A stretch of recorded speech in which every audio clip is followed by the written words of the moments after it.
असं काहीच नाही. आणि तुमचं काय होतं? आज भूमिका तुमची वेगळी दिसतीये. तुम्ही शिष्टमंडळाला बंद दारात तुम्हाला कशाने वाटतंय? नाही मग अरे बाबा मी जेवण केलं नव्हतं तिथं काय बंदारण फिरणार. माझ्या समाजाला माहिती आहे बंदार नाही काय नाही. उगा वार्ता पसरू नका काय वार्ता पसरू नका. तिथं सभा घेतली तिथं माझ्या समाजाला काही प्रॉब्लेम नाही. तुम्हाला काय प्रॉब्लेम आहे? आम्हाला काही प्रॉब्लेम नाही प्रॉब्लेम नाही. इथं. मग शिष्टमंडळाला अरे शिष्टमंडळ नाही येते अधिकारी येते एक दादा ते एक अधिकारी येतं ते फक्त माहिती द्यायला आलेत. हे बघा हे माहिती द्यायला आले ते. अरे पण माझ्या समाजाला अडचण नाही. त्याने का पैसे दिले का मला आणून काही? अरे मग काय तुम्हाला काय नाही ते समाजाला म्हणलं पाहिजे अडून नाही केलं असं नाही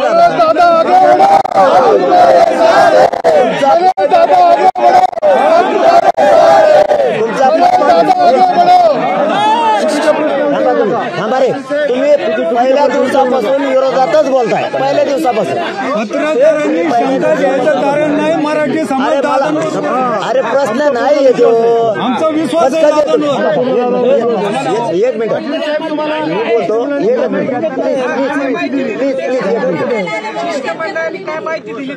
एक मिनिट थांबा. सगळे शांत बस. ते तुमचे 2 दिवसापासून आला त्याच्यापासून तुमचे तीच खतखते. तुमचे प्रश्नच वेगळे आहेत आल्यापासून.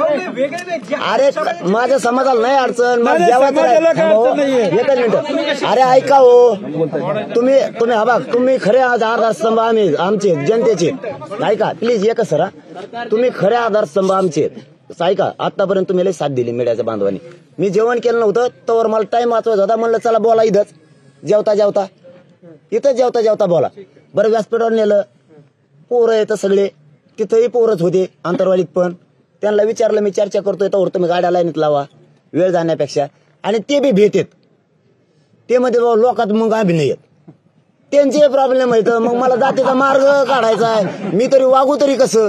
ते म्हणते त्या पोरात नाही चर्चा काहीच नाही. ते म्हणले आता शिष्टमंडळ कोणते पत्रक घेऊन येणार आहे. म्हणलं येऊन द्या. मग मी चाललो मुंबईकडे.